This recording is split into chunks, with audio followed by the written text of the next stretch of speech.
Vasudevaya. Om Namo Bhagavate Vasudevaya. Om Namo Bhagavate Vasudevaya.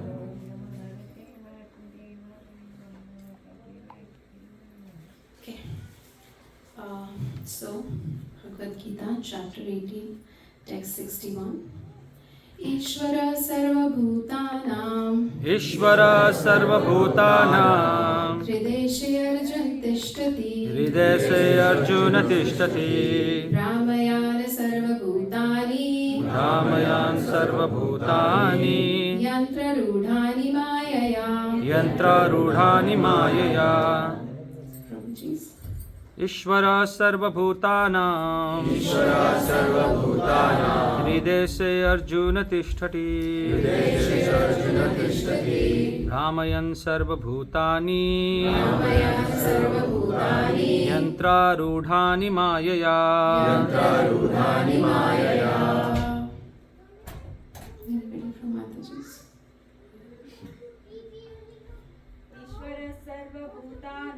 Ishvara sarvabhutanam Hrideshe Arjuna tishtati Ramayan sarvabhutani Yantra rudhani mayaya. Word to word. Ishvara, the Supreme Lord. Ishvara, the Supreme Lord. Sarvabhutanam, of all living entities. Hrideshe, in the location of the heart. Arjuna, O Arjun. Tishtati, resides. Brahmayan, causing to travel. Sarvabhutani, all living entities. Yantra, on a machine. Arudhani, being placed. Mayaya, under the spell of material energy.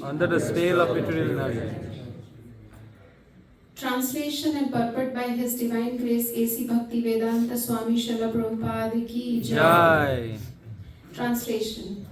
The Supreme Lord is situated in everyone's heart, O Arjuna, and is directing the wanderings of all living entities, who are seated as on a machine made up of material energy. Purport. Arjuna was not the supreme knower, and his decision to fight or not to fight was confined to his limited discretion. Lord Krishna instructed that the individual is not all in all. The Supreme Personality of Godhead, or He Himself, Krishna, as the localized Super Soul, sits in the heart, directing the living being. After changing bodies, the living entity forgets his past deeds, but the Super Soul, as the knower of past, present, and future, remains the witness of all his activities. Therefore, all the activities of living entities are directed by this Super Soul. The living entity gets what he deserves and is carried by the material body, which is created in the material energy under the direction of Super Soul. As soon as a living entity is placed in a particular type of body, he has to work under the spell of that bodily situation. A person seated in a high-speed motor car goes faster than one seated in a slower car, though the living entities, the drivers, may be the same. Similarly, by the order of the Super Soul, the material nature fashioned a particular type of body to a particular type of living entity, so that he may work according to his past desires. The living entity is not independent. One should not think himself independent of the Supreme Personality of Godhead. The individual is always under the Lord's control. Therefore, one's duty is to surrender. That is the injunction of the next verse. So let's unpack this a little. Ishvara sarvabhutanam hrideshe arjun tishtati ramayana sarvabhutani yantra rudhani mayaya. So here Krishna is saying that Ishvara means supreme, and Vara means controller. So the supreme controller is seated in everyone's heart. Sarva Bhutani means all living entities, not just human beings but all living entities. So Ishvara Sarva Bhutanam Hrideshe Arjuna Tishtasti. So the first line says that Ishvara is Krishna, Ishvara is sitting in everybody's heart, in the region of the heart. And then Brahmayan Sarva Bhutani Yantra Rudhani Mayaya. Brahmayan means, so Ishwar is sitting in the heart, and what that Ishwar is doing sitting in the heart is directing the wanderings of all the living entities. And how it is doing? By making them sit on a yantra or an instrument called as body, and this body is made up of material energy. So that's the entire summary of this verse, which means that Ishvara is sitting in everybody's heart and causing all the living entities to wander from one species after another, and how it does is by sitting on a yantra called as body, and this body is made up of material energy. We are spiritual beings having human experience. We were in the spiritual world, and when we had a desire to come on a material platform, we could not come here with our spiritual costumes. So Krishna has given us this instrument, the very own body, so that we can come here and enjoy according to our desire. And according to our desires, that's how we get different species. Whatever we desire, Krishna has created 8,400,000 types of species according to our desire. That much desires we have. So based on our desires and how Krishna knows, he is sitting right there in our heart. He understands our desires, whatever we desire. Krishna is there to witness that. Okay, so since chapter 18 is the summary of Bhagavad Gita, so it's basically Krishna is summarizing whatever he spoke thus far. So let's see where all Krishna has spoken about Super Soul in Bhagavad Gita. So while explaining about the opulence of Absolute in chapter 10, Krishna spoke about in 10:20, text 20, chapter 10, text 20, he says, I am the Super Soul, O Arjuna, seated in the hearts of all living entities. I am the beginning, the middle, and the end of all beings. Aham Atma Gudhakeshe Sarva Bhutasya Sthita Aham Adi Cha Madhya Cha Bhutanam Anta Eva Cha. Then again in chapter 13, where he talks about Kshetra, Kshetragya, knower of the field, in that chapter, he again talks about the super soul, the supreme controller sitting inside the body. So he talks, Upadrashta Anumanta Cha Bharta Bhokta Maheshwara Paramatmeti Chapi Yukto Dehesmin Purusha Para. So he says, yet in this body there is another, a transcendental enjoyer who is the Lord, the supreme proprietor, who exists as the overseer and permitter, and who is known as the super soul. So Krishna is sitting as an Upadrashta and Anumanta, meaning he is the superseer and also the permitter. So he looks after us, whatever we are doing, and he also grants he also grants our wishes. So that is Upadrashta and Anumanta. Also the very famous 15.15, where Krishna says, Sarvasya chaham hridi sannivishto matah smritir jnanam apohanam cha. He says, I am seated in everybody's heart. From me comes remembrance, knowledge and forgetfulness. So if you want to forget, Krishna will help you forget. If you want to remember, he will also help you remember. So that's the injunction of 15:15. So these are few verses which Krishna already spoke about Super Soul in the heart in the previous chapters of Bhagavad Gita. Now let's understand this little bit, the concept of Super Soul, soul with an example. And this example is illustrated in Manduka Upanishad, where it talks about two birds sitting on a tree. So let's imagine a very beautiful green tree, and it has two birds sitting on that tree. One bird is very peaceful, very serene, just simply sitting on the tree.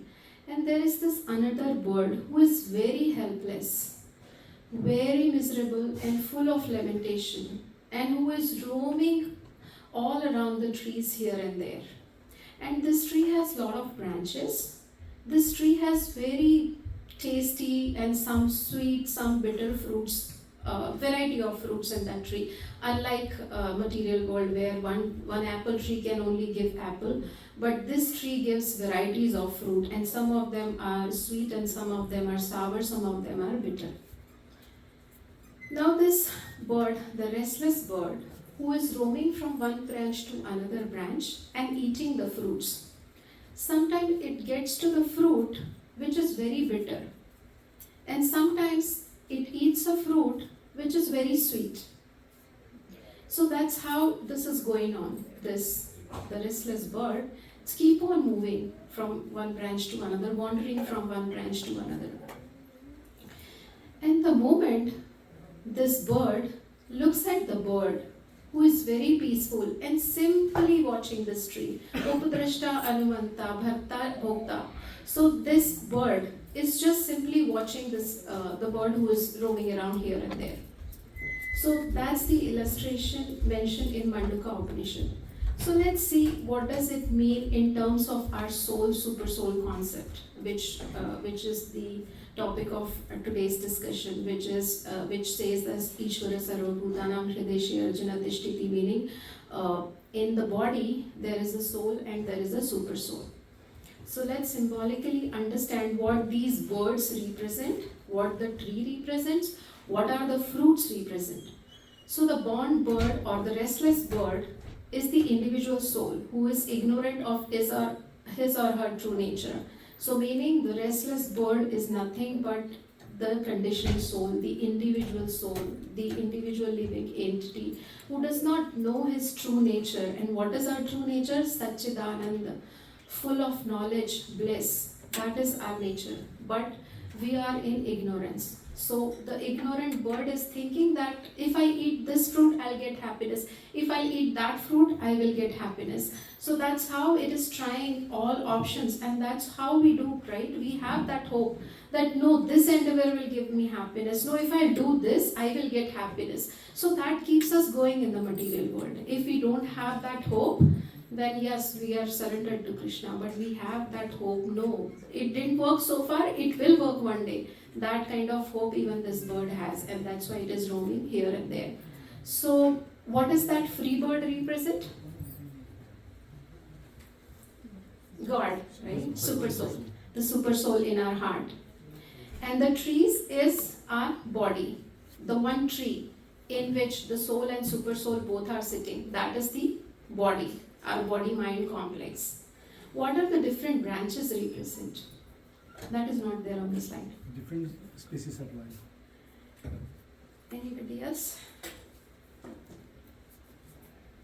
So fruits represent, that's there on the slide. Fruits represent our reactions of our past karmas. Branches represents our actions, different actions we are doing. So this bird is climbing from this branch to that branch, meaning he is executing different actions. And while executing those actions, he come across different fruits. So if he got a bitter fruit, it means he is suffering the misdeeds he has done in his past, be it this life or previous lives. If he come across a fruit which is very, very sweet, very delicious, that means this jiva, the individual soul, we are very happy at this moment because we are getting the reactions of our good karmas which we have done in past, which either we have done in previous lives or this life. So that is what the sweet fruit represent. Now why that bird is helpless and restless? Material desires? Yeah, it has the material desires. Yeah. So here it is saying that helplessness signifies the travails of being in ignorance. So Patanjali Yoga Sutra says that the very own root cause of misery is ignorance. We don't know our true self. We are in illusion.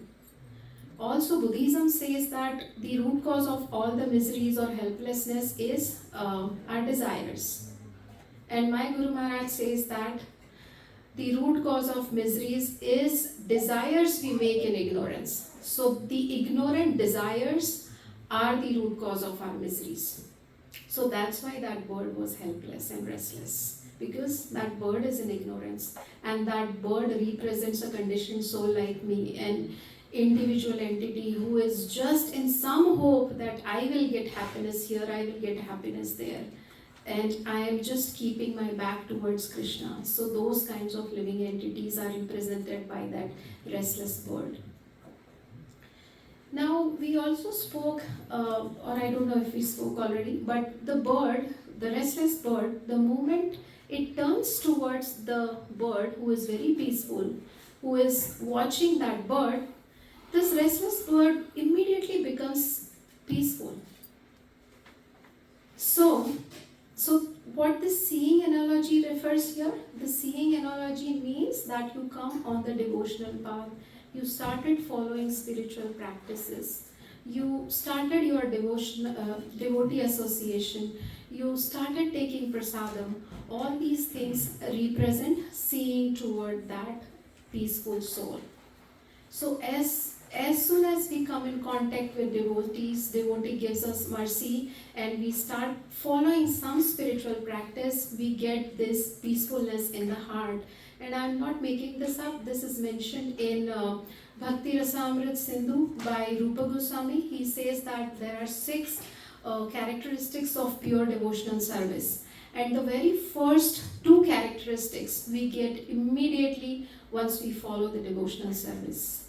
Anybody want to try and attempt? What are those 2 characteristics of pure devotional service, which we get immediately as soon as we follow the path of devotional service? As soon as we come in bhakti, those 2 things will come. Klesha Agni and Shubhada. Klesha Agni and Shubhada. Shubhada means all auspiciousness will start coming your way. And Klesha Agni means all the miseries, the klesh happening in your house will subside. You will not have lot of quarrels in the house. You feel one kind of peace at your house. So those are the 2 things immediately come your way when you follow the path of bhakti. So that means that as soon as this bird turn his face towards the peaceful bird, he also starts feeling that peace. So that's the injunction of this illustration from Manduka Upanishad, that the bird, this individual soul should look toward the super soul for the guidance. And super soul gives guidance. It's just that we are so conditioned and we have so many distractions that we don't listen the voice, the inner voice. When all the distractions will go away, when we become little peaceful, then we will start hearing that voice. That voice is very stern and it gives you the directions. And people might ask then, okay, I will do all bad karmas, bad things, and say Krishna in the heart directed me. No. How to get that right is Guru Sadhu Shastra. You refer scriptures, you talk to senior devotees, and if it is according to the injunction of scriptures, that means Krishna in the heart is giving you guidance. It doesn't mean that Krishna is like giving you guidance on your whims and you are just whimsically acting. No, that is not the inner or the Paramatma talking. So from this we understood that the individual soul will only find happiness when we turn towards Krishna. Let's see another example. This example was mentioned in Srimad Bhagavatam 3:31-11, where Prabhupada says that small children are like living entities. So again, let's imagine, or not imagine, this is the day-to-day world we are seeing in the modern society. We have both parents full-time working, right? And kids are staying home under the care of maid servant. Kid is very innocent and he thinks that the maid servant is all in all. She is the one who controls this house and providing me. So that little innocent kid, he gets too attached to the maid servant or nanny, so to say. So that's a very generic or the modern world scenario. Now, as this kid grows and he tries to understand little bit of this world, he gets the vision, he gets the knowledge that maid servant is under the control of my parents. My parents are the supreme controller, they are the supreme authority, and this maid servant is working under the direction of my parents. So this is one example where Prabhupada compared kids with living entities, and let's see what all other things based on the story are. So the small children here are compared with living entities. Material field is the body. Maid servant of the Lord is our dear Maya, material energy. And the intelligent grown-up sons of the Lord are the devotees. Bahunam janmanamante jnanvan mam prapadyante. After so many births, a person gets intelligence. And what he does, he surrenders to the Krishna. He turns his face toward Krishna. That bird who was restless, and as soon as that bird turns his face towards Krishna, that intelligent person or the grown-up son represented as the devotees of the Lord. And once devotees, they understand who's who. They understand that material energy is not all in all. Material energy is under the direction of Krishna. Devotees understands that Mayadhyakshena Prakriti Suyate Sacharacharam. This material energy is controlled by Krishna. Everything, moving, non-moving, everything is controlled by Krishna. The grown-up son understands that my parents are the one who are keeping eye on me while they are out, or by monitoring the child monitoring system and everything. So those are the devotees who all are sitting here. Those are these devotees who understand what is Maya and what is Krishna. And once these devotees, and by devotee meaning following the spiritual practices,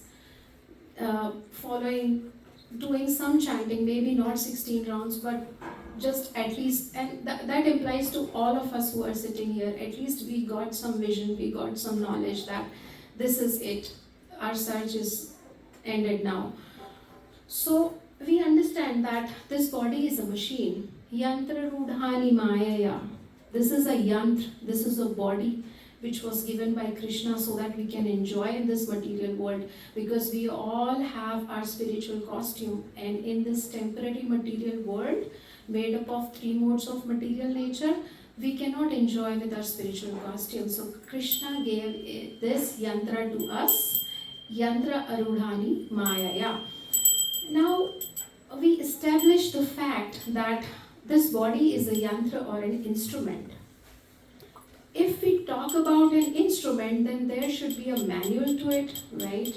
If we buy a washing machine or a dishwasher, we get a nice manual with it, right? It talks about what this button or what this program means, what is dual wash, what is delay start, and what is extra dry and all those things. If we don't understand those terminology, what we do is we open that manual, and it clearly mentions that this is how you operate it and this is the meaning of that very function.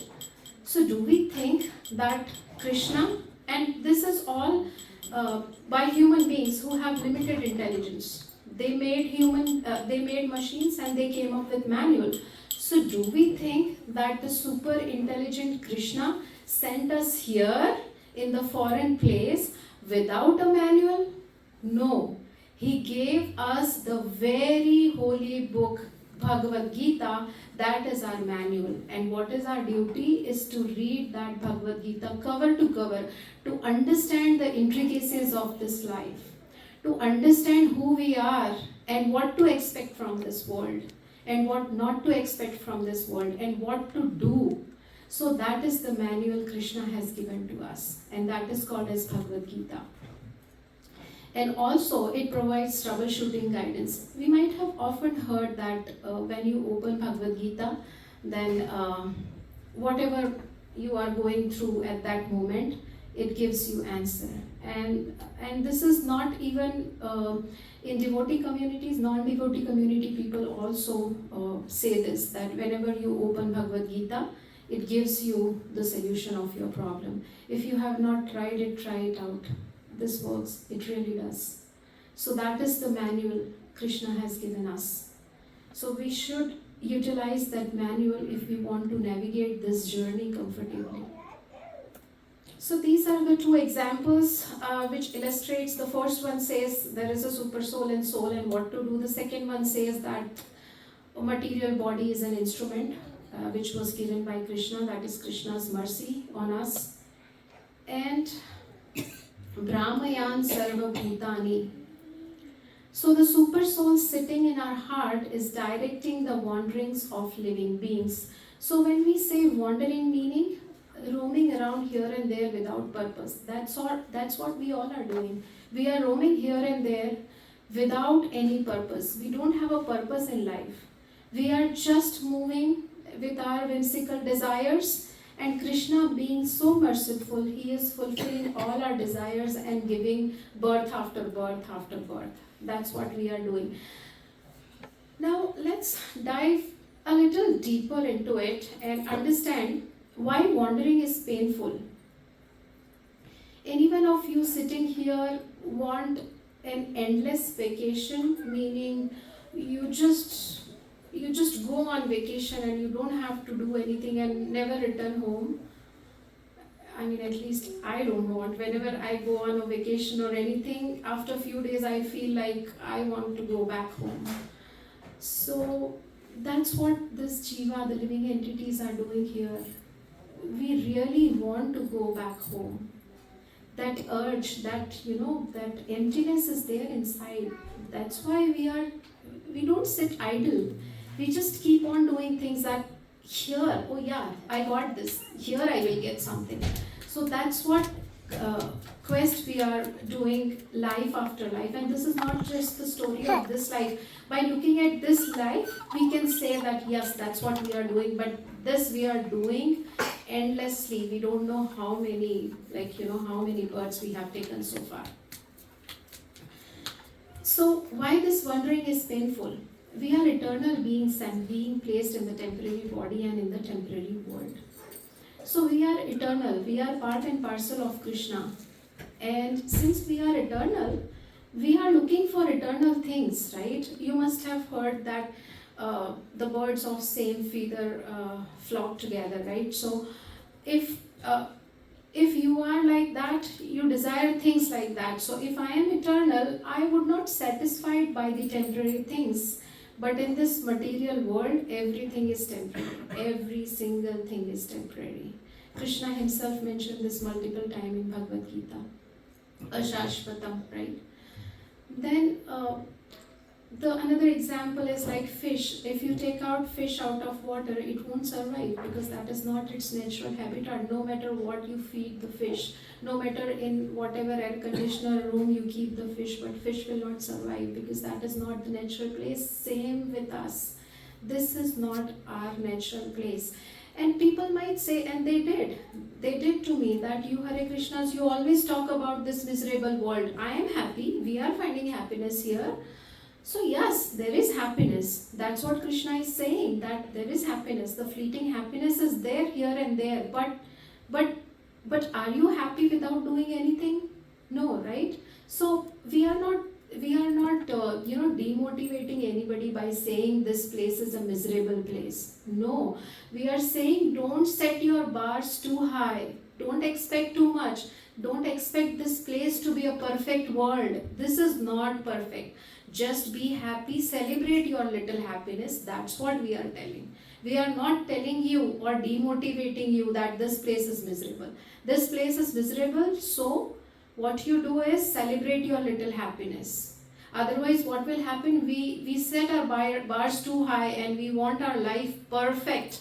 Perfect wife, perfect life, perfect car, perfect house. No, there is no perfection here. So just celebrate whatever comes your way.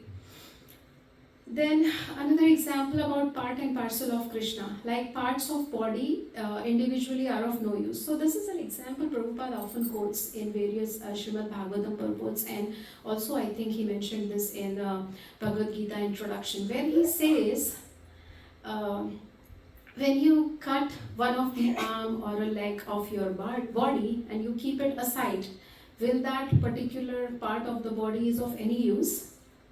No, right? It is of use only when it is attached to this machine, this body. Then only this my hand is useful. But if I just keep it aside, it will be of no use. So similarly, we are part and parcel of Krishna, and we will only work to our perfection when we are connected to Krishna. Mameva ansha jiva loka jiva bhuta sanatana, where Krishna says that you are my eternal part and parcel from Sanatan time. So we can only find happiness, and only things will work, the things will work on our way only when we are connected to Krishna. Going back to two birds example, it will only work out when we will turn our face towards the peaceful bird.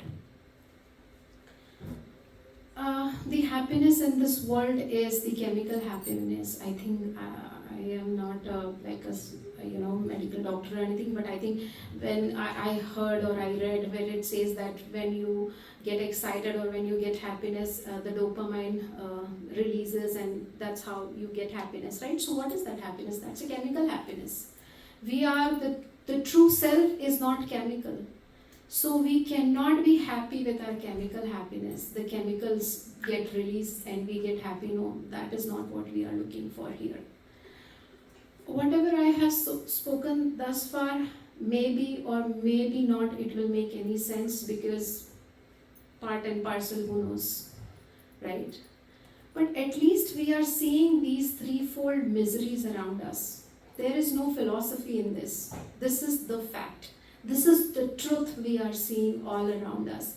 And what is that? Birth, old age, disease, and death, right? We know we are going to get old.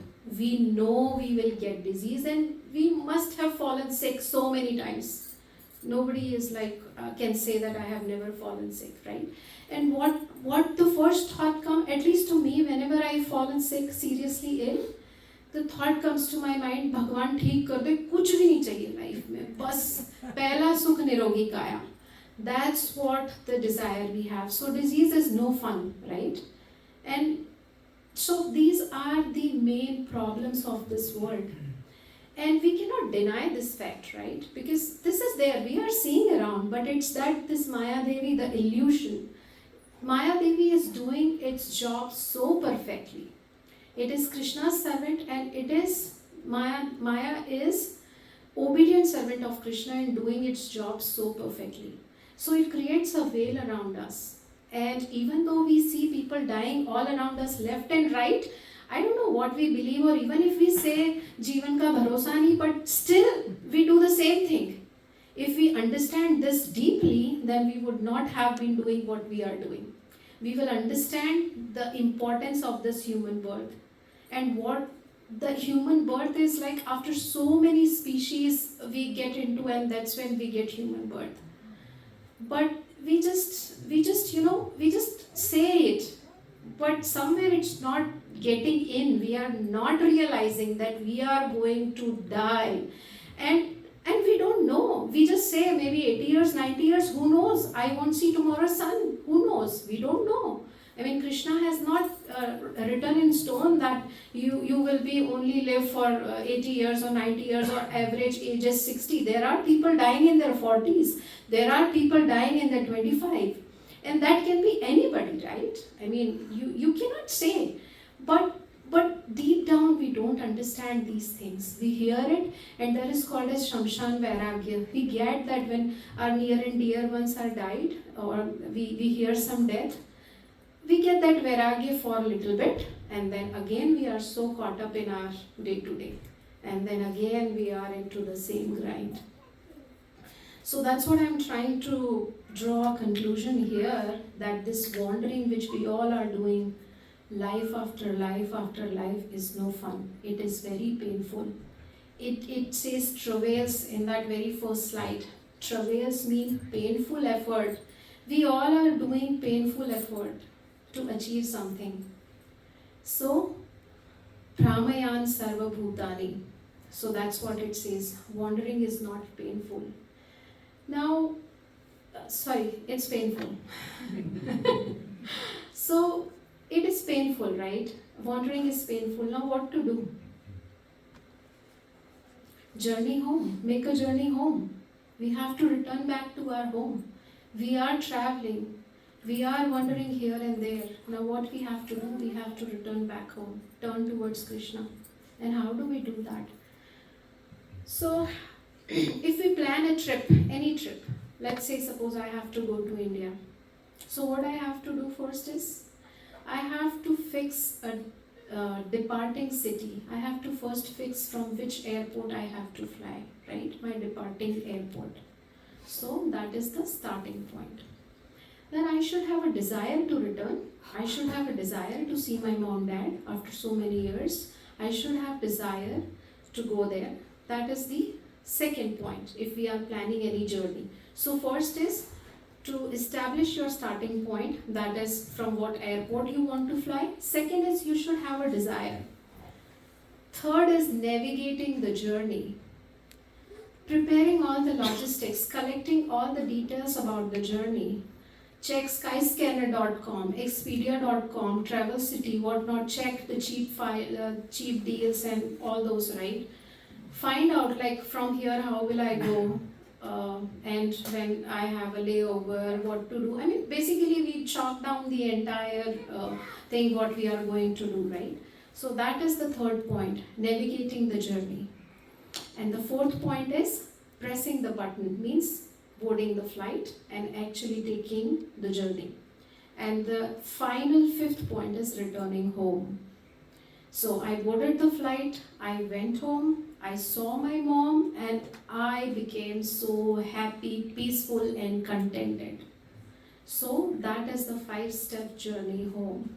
Now let's bring it back to our spiritual journey. So the first point is, we should know where we are. A person coming to temple first time, we won't say him leave everything and chant 16 rounds. And next day take shelter and take initiation. No. First we need to know where he is, what is his family situation, what is his job situation.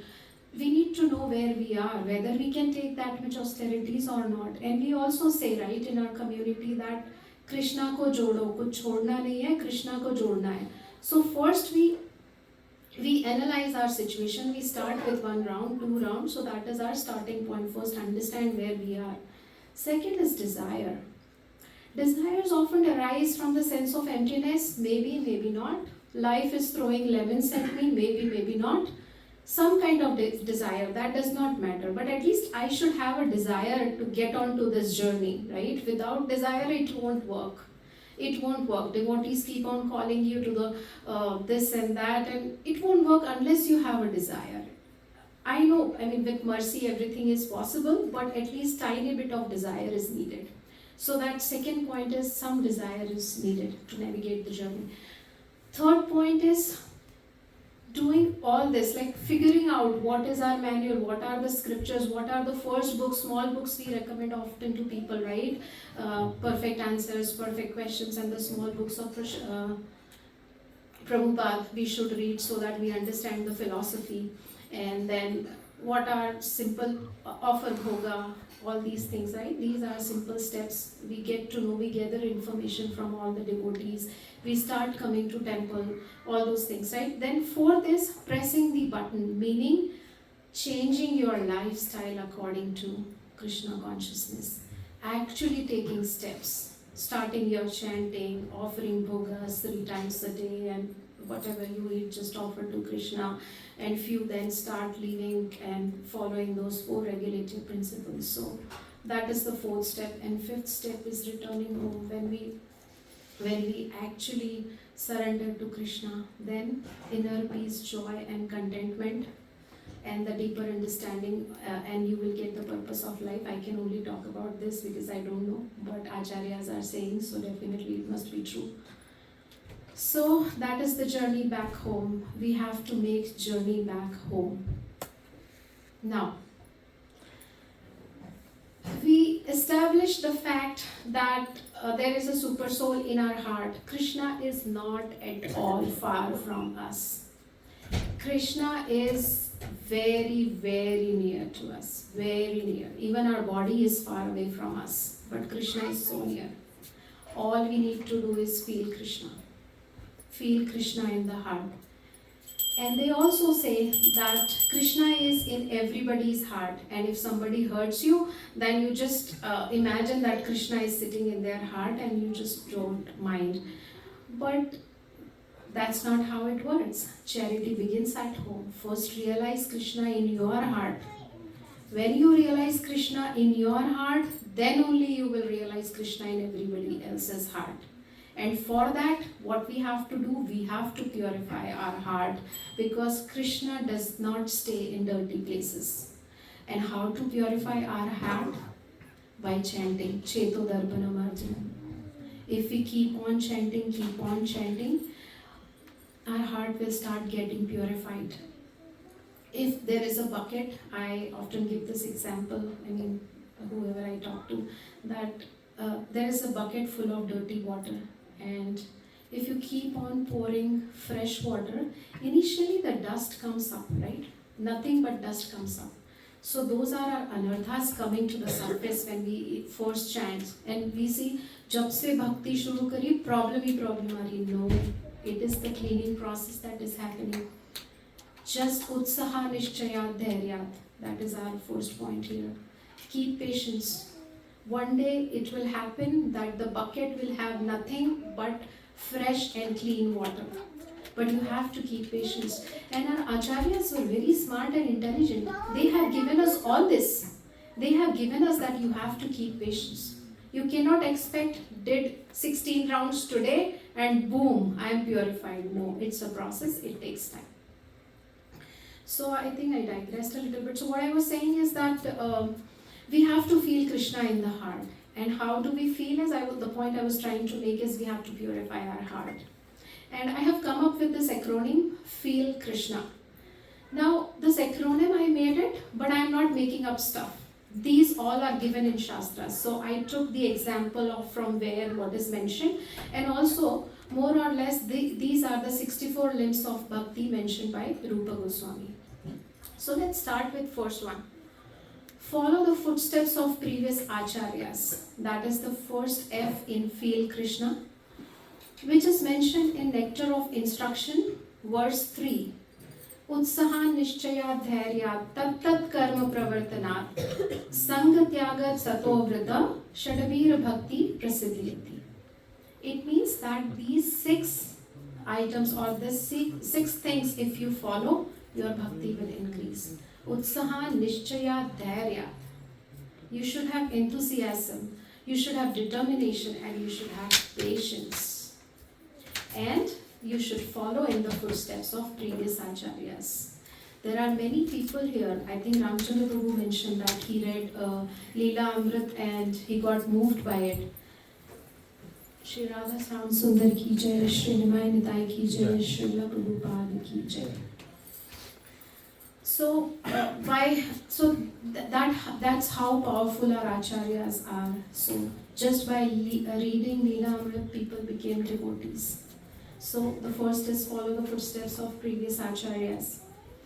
Engage in ecstatic kirtans. And this is the last slide, by the way. So, we will finish on time for prasadam. Engage in ecstatic kirtan. Satatam kirtayanto mam yatantasya dradvrita. So Prabhupada, in this purport of this 9:14, what he says, that Mahatmas or devotees are not manufactured by rubber stamp. They are cultivated. You have to cultivate bhakti in your heart. Bhakti, we have faith. Faith is something which is intrinsic to us. And Bhakti Lata Beach is there, but we have to cultivate it. There is a process. So the first process in it is transcendental vibes. So the kirtan, do kirtan. And many of people here who may not be very much interested in philosophy, and I can see many faces, but kirtan everybody enjoys, right? Because philosophy is not everybody's cup of tea. But Kirtan everybody enjoys because that's the sound vibration, and the very own basic of this creation is sound vibration. So the second E in Feel Krishna is engage in ecstatic Kirtan, and that's not very tough to do it. Express heartfelt prayers. 1865. Manmana bhav madbhakto madhyaji mam namaskuru. What Krishna is saying here, become my devotee. Pay obeisances unto me, and I promise that I will take you back. I promise that I will bring you back home. That is the promise Krishna is doing in this verse, 1865. And I think in chapter 9 also, this is there somewhere, 9:34 or something. So he says in this verse that offer prayers, offer obeisances, become my devotee, think about me. That's what Krishna is saying, and he is giving the promise, and he is giving the promise by his devotee. He is saying, Arjun, you tell that, in one of the verses he says that, Arjun, you tell that my devotees will never perish. Why he says that? In Mahabharata, I think to keep the Bhishma Pitama's promise, Krishna took his Sudarshan in his hand and was trying to, where he promised, but he said, I wanted to keep promise of my devotee. So that's why Krishna is saying to his devotee that, Arjuna, you tell whoever is doing bhakti, my devotee will never perish. Then L, learn to see Krishna's presence in heart. Sarvasya chaham hridi sannivishto mata smritir jnanam apohanam cha. And also the very own verse for today's discussion. Ishvara sarvabhutanam hridesha rajam tishtiti. So we have to feel Krishna in our heart. And how to do that, we already spoke, right? Krishna doesn't reside on dirty places. So first we have to do the cleaning. First we have to cleanse our heart to feel the presence of Krishna. So it's a process. It won't happen overnight.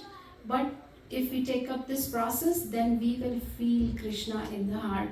And there is, in Srimad Bhagavatam, Prabhupada mentioned in one of the purport, I think 11th canto or something, he says that Krishna is present in everybody's heart, but for devotees, he is extra and special kind.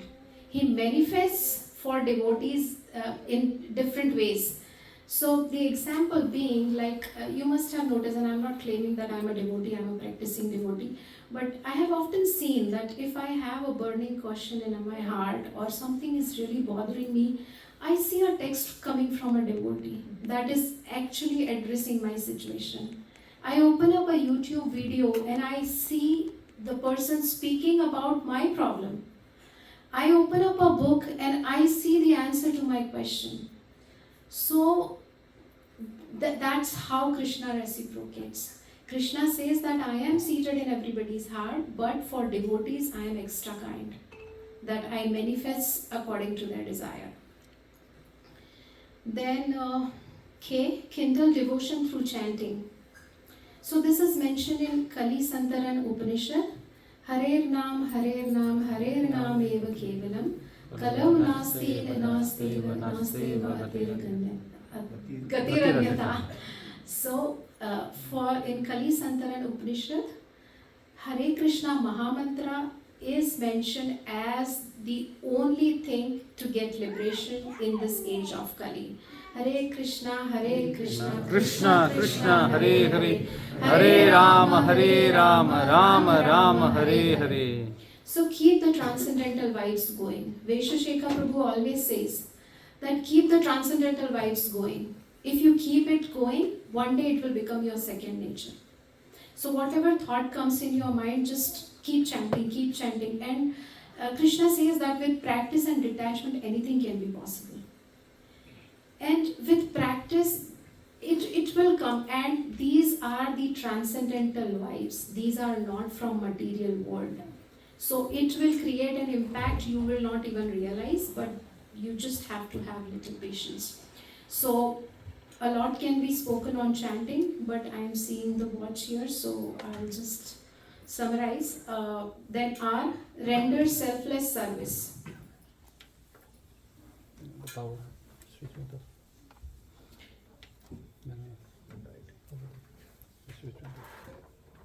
No, the switch.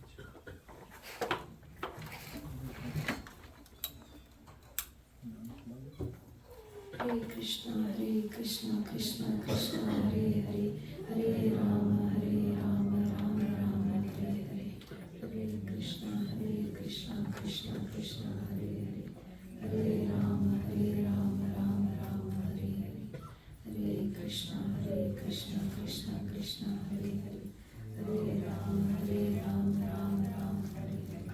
Hare Krishna, Krishna Krishna, Hare Hare, Hare Rama, Rama Rama, Hare Hare. Let me know when it comes. Hare Krishna, Krishna Krishna, Hare Hare, Hare Rama, Rama Rama, Hare Hare. Hare Krishna, Krishna Krishna, Hare Hare, Hare Rama, Rama Rama, Hare Krishna, Krishna Krishna, Hare Hare. Can I just go without? Okay. So let's not waste time. So we were on R, render selfless service. So it's mentioned in Bhagavad Gita 9:27, Yad karoshi, yadashnashi, yad juhoshi, yadashi, meaning whatever you do, just offer it to Krishna. And this is simple.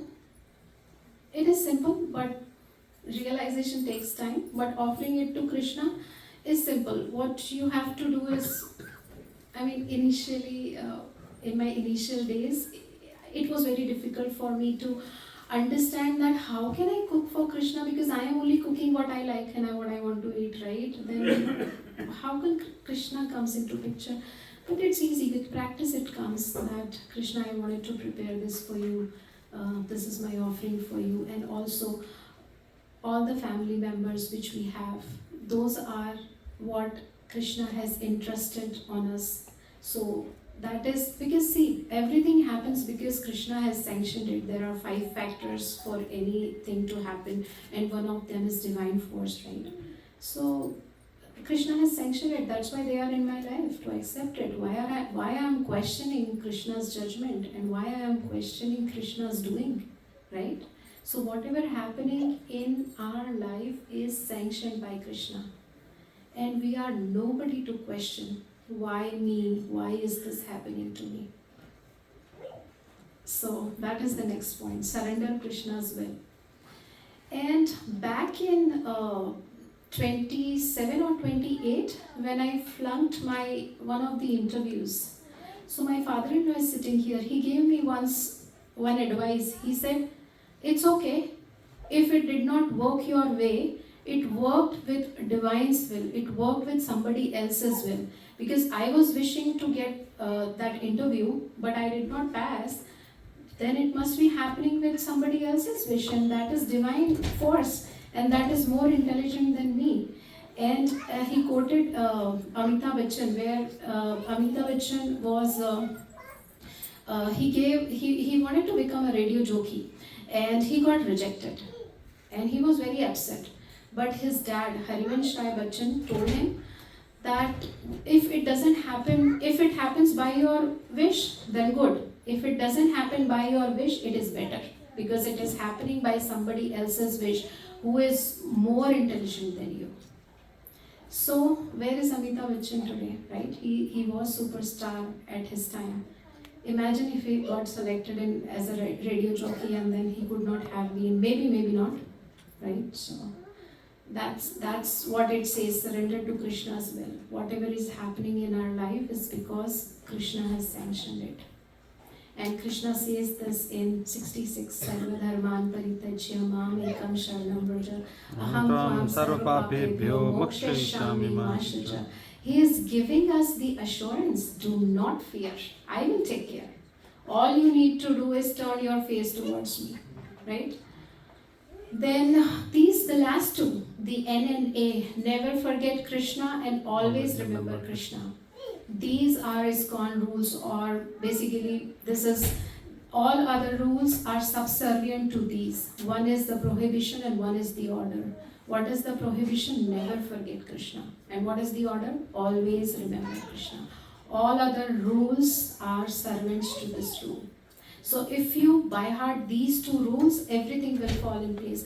My Guru Maharaj always says, whenever we ask any question, he says, for whom you are doing. Are you doing it for Krishna? Just just take that as a yardstick. That who are you doing this for? Either you are doing this for Krishna or you are doing it for yourself. So that's the yardstick we should follow. So these are the two rules. Never forget Krishna and always remember Krishna. So these are 3 points which I have noted down in my mobile, and whenever I feel low or something, I just look at these. Krishna, and I'm not making this up again. I heard this in one of the lectures by Amrendra Prabhu, and I think this is our 529 Sihridam Sarva Bhutanam. Krishna is supreme controller. Krishna loves us. He is our best friend. Krishna never makes mistake. So we just see our life in birth and death, and that's it. 80 years and 90 years. Krishna plans our present looking at our future. We plans our present looking at the past. Past में उसने मेरे साथ ऐसा किया था, अब नहीं करूँगा, right? That's what I do, what we do. But Krishna is not limited to that. He can see our future also. So he plans our present based on the future. But for that we have to surrender onto him so that he will plan our life. But if you make your own plans, then Krishna will stay away, right? He will be Mata Smritir Jnanam Apohanam Cha. If you wanted to forget me, I will help you. If you want to remember me, I will help you. So that's what Krishna does, right? And Krishna never makes mistakes. There is no column of mistake there. So just this. We are Krishna's eternal part. Mama eva ansho jiva loka jiva bhuta sanatana. He resides in heart of all living beings. Sarvasya chaham hridi sannivishto, and directs the wandering. Brahmayana sarva bhutani, their supreme well-wisher. Bhoktaram yagyatapasam sarva loka maheshwaram. Suhridam sarva bhutanam gyatva mam shanti mrichati. So Krishna has given the peace formula in his manual. That if you know me, then you will attain peace.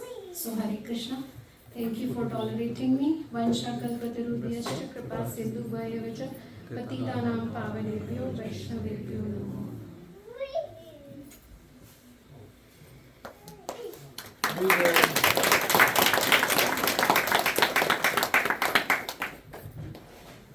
Any question, comment, correction?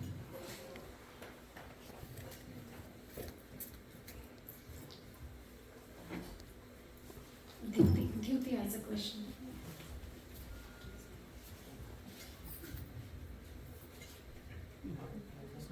Wonderful, wonderful class.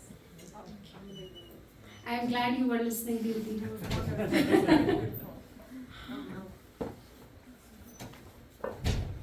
So, I just had a quick question about how to purify the heart.